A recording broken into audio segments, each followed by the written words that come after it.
할렐루야.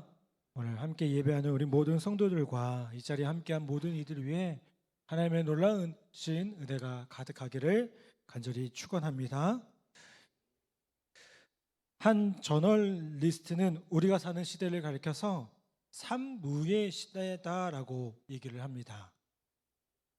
첫 번째로는 무관심의 시대고요. 두 번째로는 무책임의 시대, 세 번째로는 무감동의 시대라고 얘기를 해요. 자신의 일을 제외하곤 다른 사람에 대해서 관심을 가진 일도 없고 책임질 일도 없고요. 감동을 받을 일도 없다는 거예요. 그런데 여러분, 개인적으로 이 세 가지 특징 중에 가장 힘든 게 뭘까요? 무감동의 모습인 것 같아요. 나에게 관심을 갖지 않아도 어느 정도는 견딜만 하고요. 내 인생을 누군가에게 책임져 달라고 요청할 생각도 없죠. 그렇죠?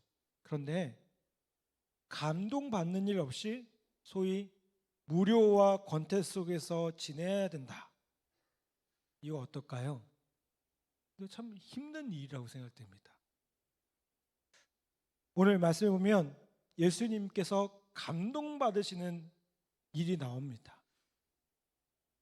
이 말씀에서 보면 예수님을 감동시킨 사람은 누구였습니까?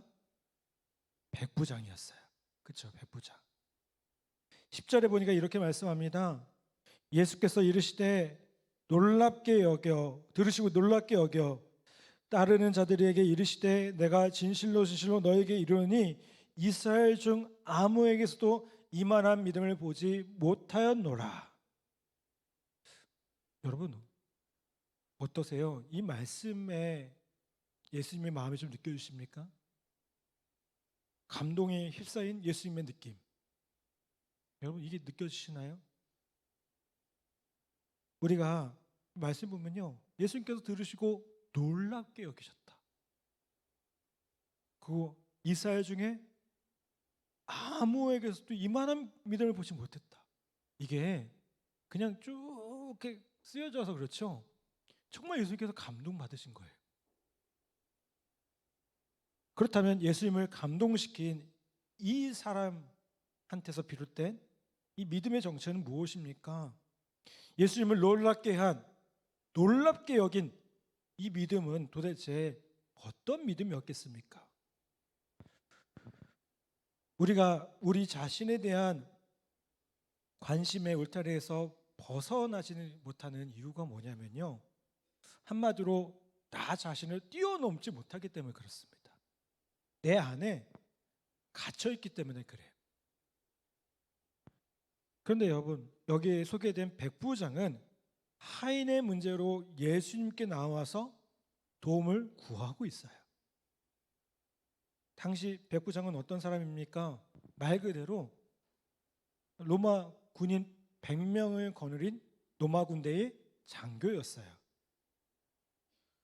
꼭 로마인은 아니었을지라도 로마인이 고용한 용병이었을 가능성이 큰 이방인이었어요.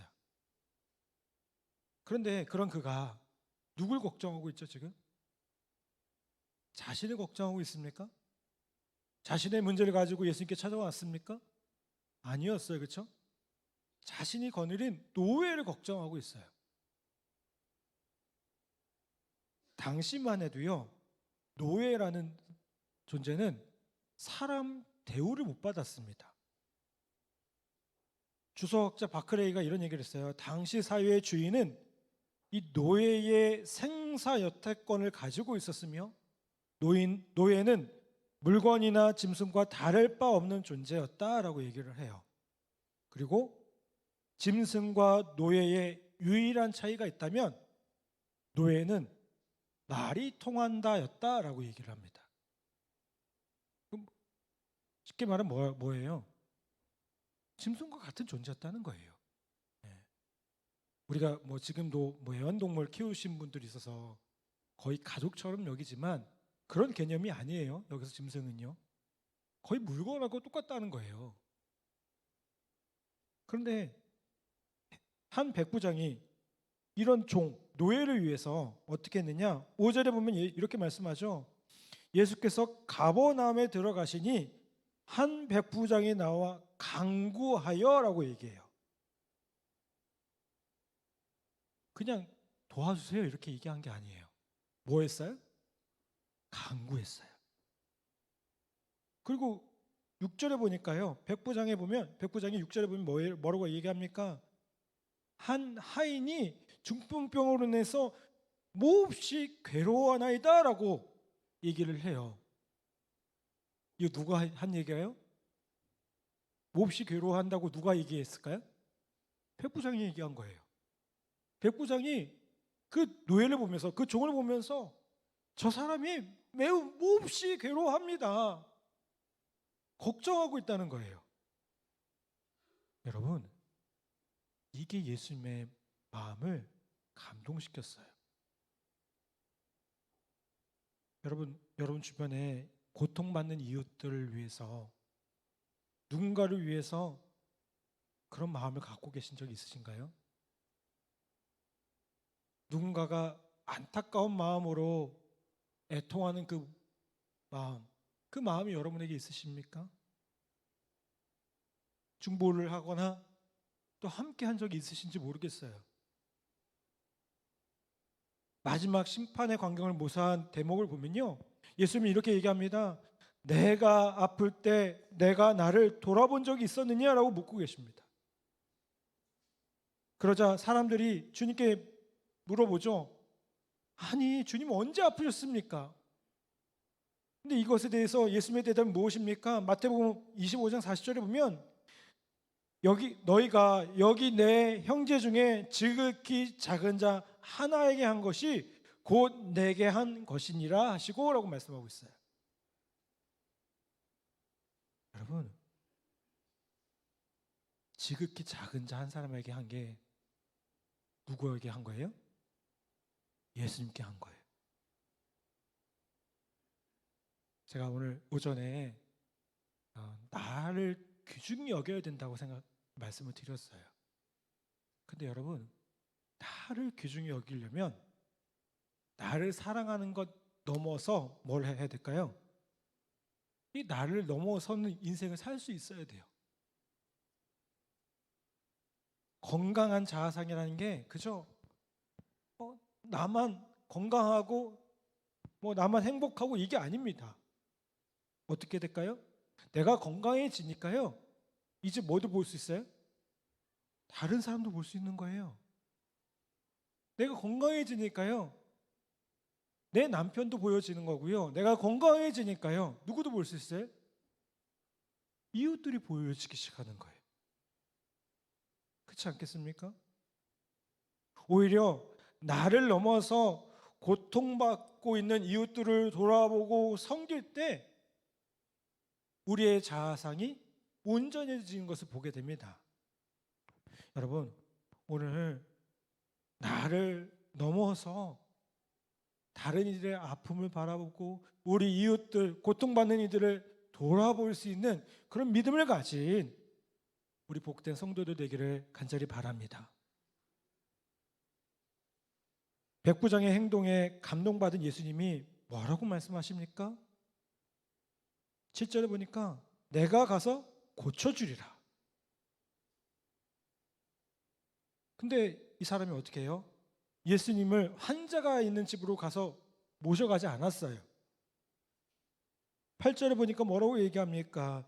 백부장이 대답하여 이르되 주여 내 집에 들어오심을 나는 감당하지 못하겠사오니 다만 말씀으로만 하옵소서. 그러면 내 하인이 낫겠사옵나이다. 자, 이 백부장의 믿음은 어떤 믿음이었을까요? 그의 하인이, 그의 노예가 아파 누운 자기 집과 예수님을 만난 그곳 사이에 공간적인 거리가 있을지라도요, 예수님이 역사하시면 아무런 문제되지 않는다는 거예요. 그런 믿음이 있었다는 거예요. 백부장의 믿음은 어떤 믿음이었습니까? 한마디로 공간을, 지역을 초월하는 믿음이었다는 겁니다.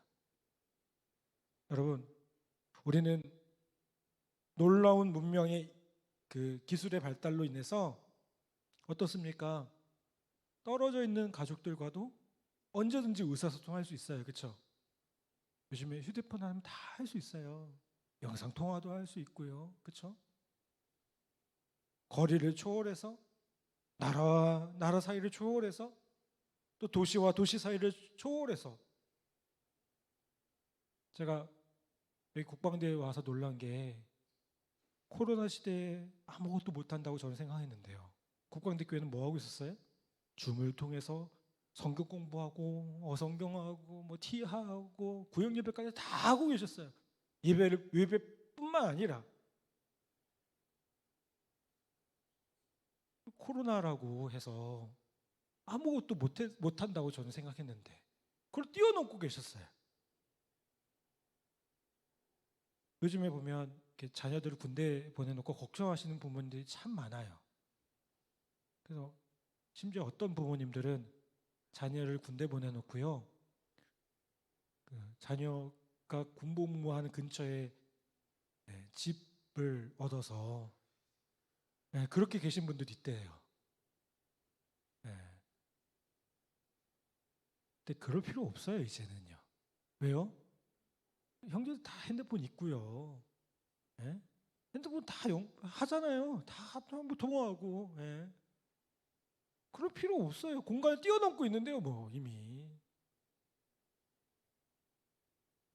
여러분, 지금은 그렇게 뛰어넘을 수 있어요. 그런데 당시에는 어떻습니까? 이게 사실은 참 어려운 믿음이에요.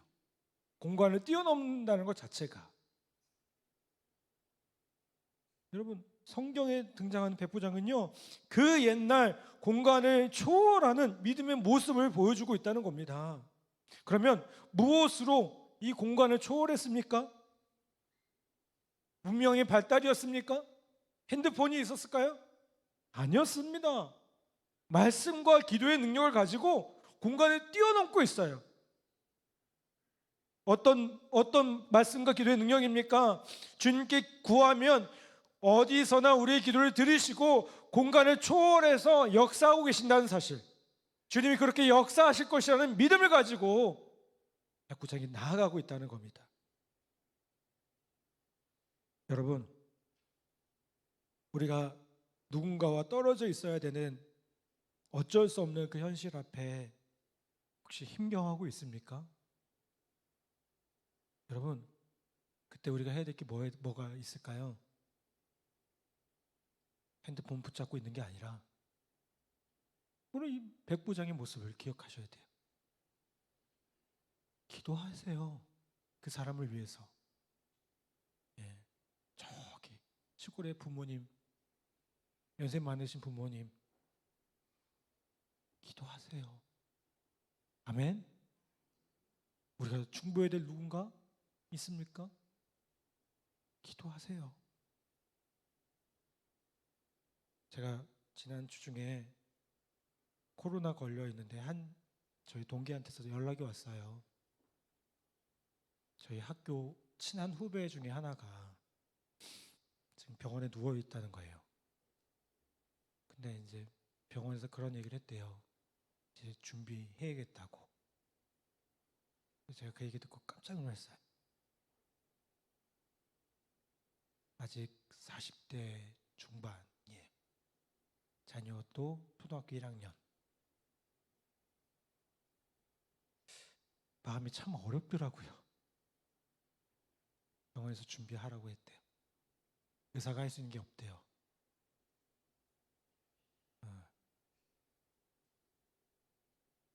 그동안 조금 아팠어요, 이 친구가. 네.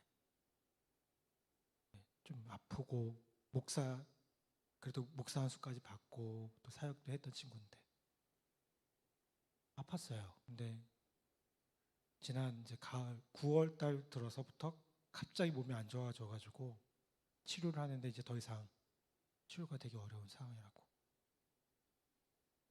저도 그 얘기 듣는데 마음이 좀 많이 무너지더라고요. 저도 같이 공부했고 또 개인적으로 또 저희 부모님도 아는 친구예요. 그 부모님들끼리 아는 친구. 그러니까 아주 저도 어렸을 때부터 알게 되는 친구죠. 여러분, 어떻게 할 수 없을 것 같은데 오늘 이 말씀에 힘을 믿습니다. 기도하면 되지 않을까요?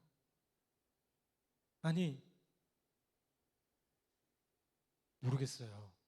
고쳐주실지 회복시켜주실지 아니면 뭐 하나님께서 데려가실지 모르겠지만 저는 거기에 분명히 하나님의 선하신 뜻이 있다고 분명히 믿어요.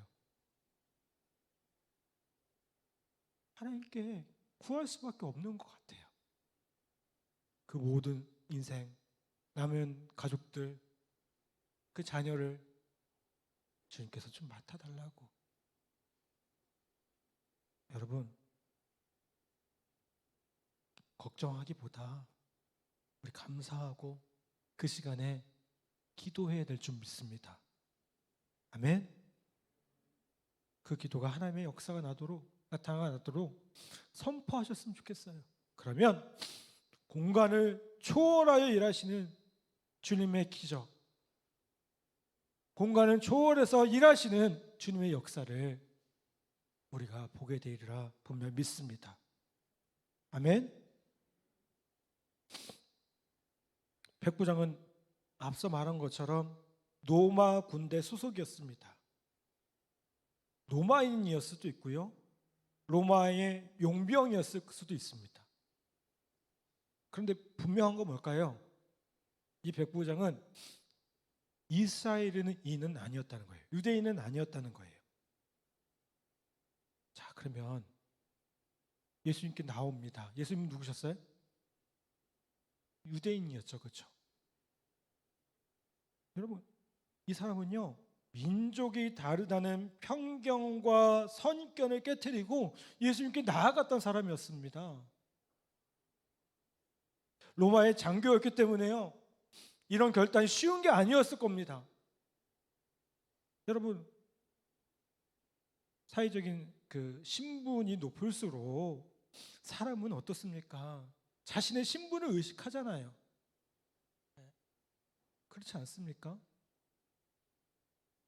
쉽지 않았을 겁니다. 그런데 백부장은 어떻게 했습니까? 신분보다 자신이 아끼는 노예, 이 하인이 치유받는 일을 더 중요하게 생각했습니다. 그리고 예수님이 이 사실에 감동받으신 거예요. 이 모습을 보고 예수님은 이렇게 말씀합니다. 10절에 뭐라고 말씀하세요? 이스라엘 중에 이만한 믿음을 보지 못하였노라 라고 말씀하세요. 그리고 이어서 12절에 뭐라고 얘기합니까? 그 나라 본 자손들은 바깥 어두운 데 쫓겨나 거기서 울며 이를 갈게 되리라 라고 말씀하세요. 여러분, 민족을 뛰어넘는 백부장의 믿음을 우리는 보게 됩니다. 유대인이냐 유대인이 아니냐 이게 중요하지 않은 거예요. 그거를 뛰어넘는 겁니다. 여러분, 우리 역시 어떤 사람들이에요? 복음에 있어서만큼은 민족을 뛰어넘어서 복음을 받아들인 사람들이에요. 그렇지 않습니까? 지금부터 약 120년 전에 120년, 130년 전에 이 땅에 어떤 일이 있었습니까? 미국, 영국, 캐나다, 호주, 거기에 성도들과 선교사들이 아직도 자기네들도 봉사하고 전도할 일이 많은데도요, 어떻게 보면 작은 나라에 불과했던 이 나라에 관심을 갖고 심지어 생명도 아끼지 않고 이 땅에 오게 됩니다. 그들이 없었다면 어땠을까요? 우리가 이렇게 복음으로 그 복음을 나누고 그 복음으로 살아가지 못했을 거예요. 지금이야 우리나라가 잘 사는 나라죠. 그쵸? 근데 그 당시만 해도요 어땠을까요? 여러분, 우리가 복음에 빚진 자들이에요. 복음에 빚진 자들이에요. 우리 그래서 어떻게 됩니까? 빚졌기 때문에 갚아야 되잖아요. 누군가한테요. 아직도 그 복음을 모르고 그 복음을 듣지 못하고 그 복음으로 살아가지 못한 많은 영혼들에게, 여러분, 이 말은 여러분 다 선교사다라는 얘기가 아니에요. 이 땅에도 얼마나 많은지 몰라요. 복음을 거부하고 복음이 뭐냐고.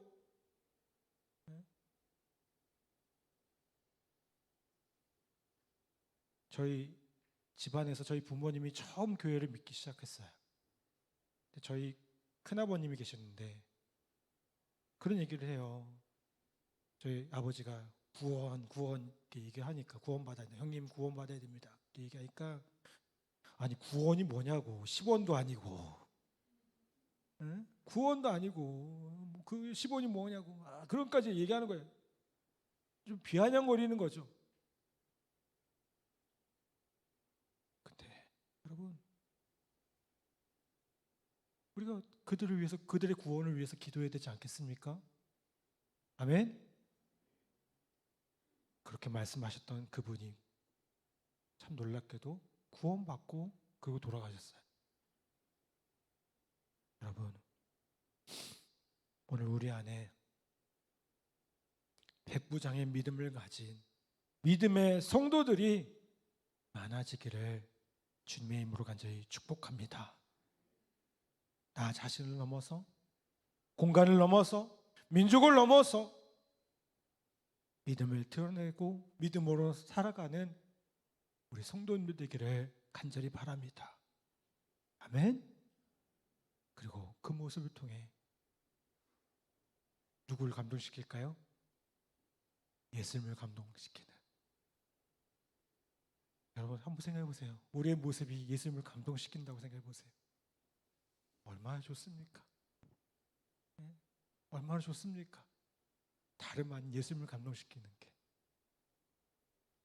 여러분, 그렇게 예수님을 감동시키는 우리 한 사람 한 사람 다 되기를 주님의 이름으로 간절히 축복합니다. 아멘.